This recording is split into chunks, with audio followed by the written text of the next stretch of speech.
Who do we have in the building tonight, though? Who are you and where are you from, sir? Man. Triple M, triple threat, man. Mack Magic Mike, man. Richmond, California, man. You understand Real me? Richmond in the building. Yeah, man. Nice to have you here, finally. Nice to be here. Pleasure to be here. Honor to be here, man. I appreciate you having me, too, Overdue, man. I feel. Yeah. For surely overdue, man. Yes, it is. And I have special questions for you. And he brought drinks. He brought the Earl Stevens Select. Oh, yeah. I even changed my clothes for this interview because I was tired of that. I looked like a blueberry. We got that Earl Stevens strawberry and cotton candy. Yes, thank you for that. And he brought us gifts. He brought the Plead the Fifth. Show the people that Plead the Fifth, man. You hear me? Right there. Them Oakland A's color, man. It's that green and yellow, shirt, man. I will wear it. You know how many shirts I have, but they're all so special to me because they all come from such special people. That got a meaning, though, man. Like a medical for Plead the Fifth. This man. right here, yes. Not stop snitching, stop running your mouth, stop telling your business. Tell them what it means. Talking about everything, man. Yeah. Plead the Fifth sometimes, man. This is someone who's been around a long time, so he has plenty of experience to speak about that.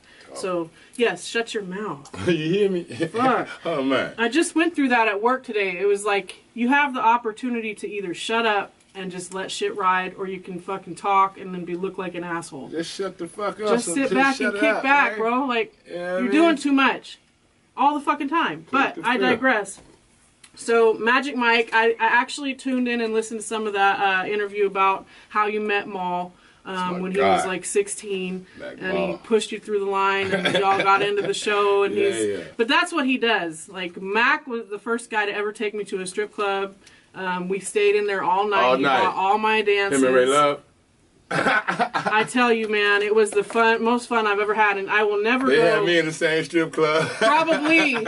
I swear, 2000 what? It was about 2006, 2007. He kept looking at me like, just enjoy yourself, bitch. And I was like, no, I kept trying to give these bitches the money back. You know what I mean? Like, I don't want this. I ain't a stripper type dude. I don't want no sweaty pussy on my new clothes. Thank you. I didn't either, but I did like Maul. I didn't want to offend Maul. I fuck with Maul and Ray Love, but Maul, that's my dude for real, man. From a youngster to an OG, that's good. That's my dude. That shit tastes good, huh? How'd you get started in this music game, Mike? Music game, man. Before it was a music game, I was into poetry, you know, youngster. That's right. Into poetry, so. Didn't they submit one of your poems in like Brooklyn? Yeah, won a contest as a youngster. Yeah, that's what turned me on to. I can do this shit for real. Feel me? But the poetry rap came about because when rap came about, I figured out fast rap ain't nothing but poetry to a beat. Absolutely. You're right. Spill in your mind. I mean, all poetry don't have to rhyme. You feel me? So once I figured out, I got skills at poetry, and I love music. Put the two together. That's what this rap shit was, and I just got in this shit. How'd you meet the legendary Calvin T? Yeah. Juvenile Hall. Two little fuck ups. You know what I mean? Two little rowdy niggas from Richmond. I'm just saying, doing everything under the sun. Everything got us caught up, and met him in Juvenile Hall at I think he was like 13, 14 years old. And it was a contest in Juvenile Hall, you know what I mean, a talent show. And I was like, let me put my talent to the you know what I mean, to the test. Right. I know about this rap shit. This is when the rap first, there wasn't too much rap. Wasn't nobody in the Bay rapping, period. But rap was new. And Calvin liked it. He like, bro, let's do this shit. We put on a little skit, man, rap skit, and did the talent show, won the talent show, all the little Juvenile Hall whores. Mack Magic Mike! Yeah, but then all the up-and-coming players, all the youngsters that was in Juvenile Hall that would be up-and-coming players like me and Calvin T. Right, they were looking up to that. They would look it up like, wow, these niggas spitting it, you know what I mean? So we get to the streets and man, y'all ain't got none of that shit y'all was, we got it for sale. You know what I mean? It was out the trunk, on the tapes, was it CDs? No, it was before CDs. This was just straight. This is straight cassette tapes, tape. Man. Yeah, like I still have a cassette player. And it was a scandalous game. It was a scandalous game because if you got your hands on a Magic Mike or Calvin T tape, you feel me? You better hold on to it. Like, for real, you better put it in your, sleep with it, put it in your pocket. Somebody gonna get you. Ask Maul. You can ask late Mac Dre, you ask E40, you ask anybody, Bila, anybody from the Bay. If you had a Magic Mike and Calvin T tape, you better hold on to it. Because somebody gonna hear it and you getting got for it. They stealing that. And yeah, because that shit was smacking. And that's how it spread, man. You know what I mean? So many people ended up getting got for their tapes. They had to come buy another one and then, you know what I mean? It just spread. Yeah. That's dope. I mean, I listen to how 40 speaks about you. I'm a big E40 my fan. Dude. That's my brother. And I still have yet to interview him. I think he thinks I'm a little crazy. So if you ever meet him, just let him know I'm not dangerous. Folks. I'm gonna let him know. He know now. He see it. He know.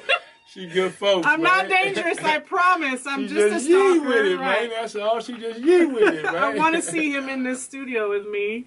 I'm going to put it in his ear for you. This has been like a long time in the making. A lot of people here in Sacramento, when I put the flyer up, like my guy Rook on the beat was like, that's my family right there. Oh, man. You know? Oh, man. I have had Richmond in here before, just some talent out of Richmond. I want to shout out Southsides 2 is one of my very favorite. That's my guy. That's my youngster. Yep, rappers from Richmond, Orangutan Gang, Ricky Antonio. That's my dude. That's my youngster right there, that's man. all my people. Ricky Antonio, A-Jeezy, talented. A-Jeezy so talented. Listen, God. Blasta, like Richmond. I've always been known to have real Richmond in the building. Jay Jonah, Juggernaut. Jonah, Juggernaut's my youngster. All you name it for my people. That's my people from my hood. Well, we know the same people. I love that. That's how I met you, was at Mall's Summerfest. Yes, sir. Originally. Yes. And then you had a concert up here I was supposed to be at. I thought you was going to be there. Work, man. But they didn't let us perform anyway. They told me and Mall we couldn't perform. The hotel wasn't going for it. It was going to be too, You know what I mean? They thought we was Lotto from 8 Mile, rippity, rah, rah, rah. Nah, man, we players, man. We spit this smooth shit, man. Right, it's ain't gonna nothing be cool. happening Exactly, bad. Man. So I see you're wearing it too, so can people purchase Plead the Fifth? Yeah, they can purchase, man. Plead the Fifth, man. Just go to my Instagram, man. Mack Magic Mike 555. Hit the DM right now. I'm personally delivering and shipping. So, you know, I got a website, but it's best to just hit the DM. I'll get it to you fast. Nice. I'm honored to have one. Let's talk about just one Mac Dre story, and then we're going to go into a song. But what's your most memorable Mac Dre story? One I regret to this day. Mm-hmm. Like really, talk about it. Like literally regret. Dre shouted me out on several occasions before I even knew who he was. Mm-hmm. Dre had shouted me out when him and McYeee was youngsters. You know what I mean? They first heard Magic Mike and Calvin T. But Dre had gotten did an interview at he performed in Harry L's in Richmond, and he did an interview, and then he got in Murder Dog magazine and did an interview, and he shouted me and Calvin out. Nice. We was big influences. He heard us, and it was just like too much game not to be, you know what I mean, sprung on. But years later, me and Mac Dre should have been worked. True. He took a fall, I took a fall. We both went to the penitentiary. He went to the federal penitentiary. But when Dre came home, right, we was in the same building. It's like 400. It's like 400 different studios in this building in Oakland, man. Right. And Dre is doing his thing with Thiz, and I'm doing my thing with my folks, Baby E, helping him, guiding him through a compilation called Concrete Music, and recording, and fucking what's his name? What's his name? Dre folks. What's my boy name? The loud one.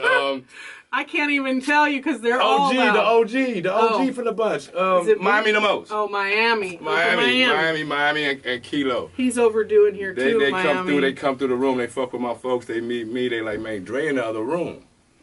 So I go in the room with Dre, and he in there by himself. He doing his thing. You know what I'm saying? I respecting that man's privacy. Right, he's doing his art. Yeah. But I'm like, Dre, man, you know what I'm saying? Magic Mike, and he stopped it. He stopped everything he was doing because he was like on the boards and fucking around. You know what I mean? I said, Dre, excuse me, Magic Mike. Man, he like, let me hold up. Let me catch my breath. And we hollered, man, and it was so much love and respect between us because it was game, man. Like, you Dre, you Mac Magic, yeah. Right. That's so dope. We supposed to do a song, and instead of knocking it out then, because you think you got time. Absolutely.